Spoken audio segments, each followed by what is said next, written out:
नमस्कार। पेंशन को लेकर एक बहुत बड़ी खबर आ रही है। ऐसा कहा जा रहा है कि भारत के सोशल सिक्योरिटी पेंशन सिस्टम में एक बड़ा बदलाव होने वाला है और इसके नियम 2026 से लागू हो सकते हैं। तो इसका पेंशन पाने वालों पर क्या असर पड़ेगा? चलिए सोर्सेस के आधार पर इसे समझने की कोशिश करते हैं। तो सबसे बड़ा डर, सबसे बड़ी चिंता यही है कि क्या 2026 में लाखों लोगों की पेंशन सच में बंद हो जाएगी? ये जो डर है, ये कितना सही है? आइए, इसकी तह तक चलते हैं। तो बात यह है कि ये सब हो रहा है एक देशव्यापी वेरिफिकेशन की वजह से।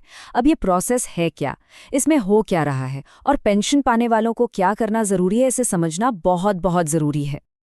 देखिए, सोर्सेस का कहना है कि पेंशन पाने वालों के लिए एक नेशन वाइड वेरिफिकेशन प्रोसेस को बहुत तेज कर दिया गया है और इसके लिए एक तारीख भी सामने आ रही है, 16 जनवरी 2026। ये तारीख काफी अहम बताई जा रही है। लेकिन सवाल उठता है कि आखिर सरकार अचानक इतनी सख्त क्यों हो गई है? सोर्सेस के मुताबिक इस बड़े कदम के पीछे कुछ साफ साफ वजह हैं।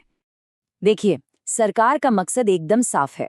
ये किसी की पेंशन रोकने के लिए नहीं है, बल्कि सिस्टम में जो गड़बड़ियां हैं उन्हें ठीक करने के लिए है। मतलब फर्जी दस्तावेजों से जो लोग फायदा उठा रहे हैं उन्हें बाहर करना और ये पक्का करना कि पैसा सिर्फ और सिर्फ उन लोगों तक पहुंचे जो सच में इसके हकदार हैं। तो फिर इस वेरिफिकेशन की जद में कौन लोग आ रहे हैं? सोर्सेस की माने तो 3 खास तरह के ग्रुप्स हैं जिन पर सबसे ज्यादा फोकस है। चलिए देखते हैं कि ये कौन है। तो सबसे पहले आते हैं विधवा पेंशन भोगी। यहाँ नियम एकदम सीधा है। ये पेंशन तभी तक मिलती है जब तक महिला पति की मृत्यु के बाद दूसरी शादी नहीं करती। अब हो ये रहा है कि अगर जांच में पता चलता है कि किसी ने दोबारा शादी कर ली है और फिर भी पेंशन ले रही हैं, तो न सिर्फ पेंशन बंद होगी, बल्कि सोर्सेस का तो ये भी कहना है कि उनसे पुराने पैसे की वसूली भी की जा सकती है। दूसरा बड़ा बदलाव हुआ है वृद्धावस्था पेंशन में, और ये दस्तावेजों को लेकर है। पहले क्या था? उम्र के सबूत के लिए वोटर आईडी, राशन कार्ड सब चल जाता था। लेकिन अब ऐसा नहीं है। नई व्यवस्था में सिर्फ और सिर्फ आधार कार्ड को ही उम्र का पक्का सबूत माना जाएगा। ये एक बहुत ही अहम बदलाव है। इस नए नियम का असर क्या हो रहा है, इसे समझने के लिए सोर्सेज में एक उदाहरण दिया गया है राजू का। देखिए, राजू के आधार कार्ड पर उसकी उम्र 59 साल थी, लेकिन वोटर आईडी पर 70 साल, और उसे पेंशन मिल रही थी वोटर आईडी के हिसाब से। जैसे ही वेरिफिकेशन हुआ और आधार से उम्र चेक की गई, उसकी पेंशन रोक दी गई। तो मैसेज बिल्कुल क्लियर है, अब उम्र का मतलब वही है जो आधार कार्ड पर लिखा है। और तीसरा ग्रुप है विकलांगता पेंशन भोगियों का। यहाँ भी नियम काफी सख्त कर दिए गए हैं, जैसे कि अगर विकलांगता 40% से कम है या सर्टिफिकेट किसी सरकारी मेडिकल बोर्ड का नहीं है तो पेंशन नहीं मिलेगी। यही नहीं, अगर चोट मामूली है या ठीक हो सकती है, या फिर कोई पेंशन लेते हुए नौकरी कर रहा है, तो उसे भी अपात्र माना जाएगा। तो हमने समस्याएं तो समझ ली, अब बात करते हैं समाधान की। पेंशनर्स ये कैसे पक्का करें कि उनकी पेंशन सुरक्षित रहे, उस पर कोई आंच ना आए? इसके लिए एक बहुत ही सीधी सादी चेकलिस्ट है। ये 5 कदम बहुत ही जरूरी हैं। पहला, आधार को बैंक खाते से लिंक करवाना। दूसरा, ये पक्का करना कि डीबीटी यानी डायरेक्ट बेनिफिट ट्रांसफर आपके अकाउंट पर चालू है।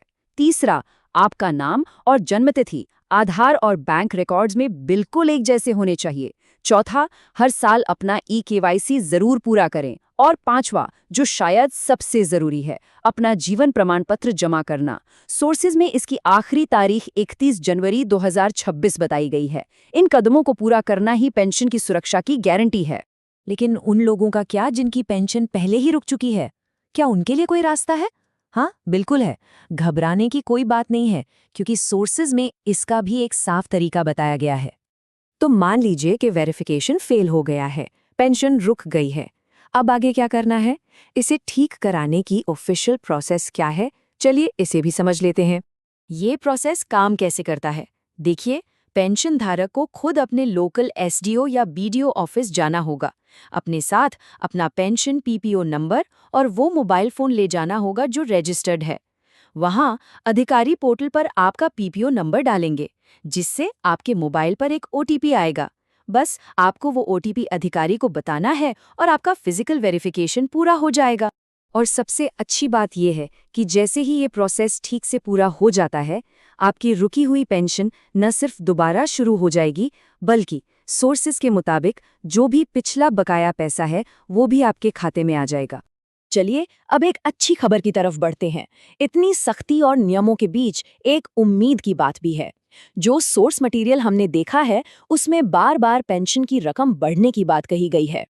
हाँ, कई रिपोर्ट्स में ये अंदाजा लगाया जा रहा है कि आने वाले वक्त में मासिक पेंशन बढ़कर 4,500 से 5,000 रुपए तक हो सकती है। अब ये समझना जरूरी है कि ये कोई ऑफिशियल ऐलान नहीं है, लेकिन सोर्सेज में इसकी चर्चा जोरों पर है। तो इस पूरी बातचीत का निचोड़ क्या है? निचोड़ ये है कि चाहे आज मिलने वाली पेंशन हो या भविष्य में मिलने वाली बढ़ी हुई रकम, उसे पाने की एक ही चाबी है सही दस्तावेज और समय पर वेरिफिकेशन। यानी एक बिल्कुल साफ सुथरी और अपडेटेड प्रोफाइल ही आपकी पेंशन को सुरक्षित रख सकती है।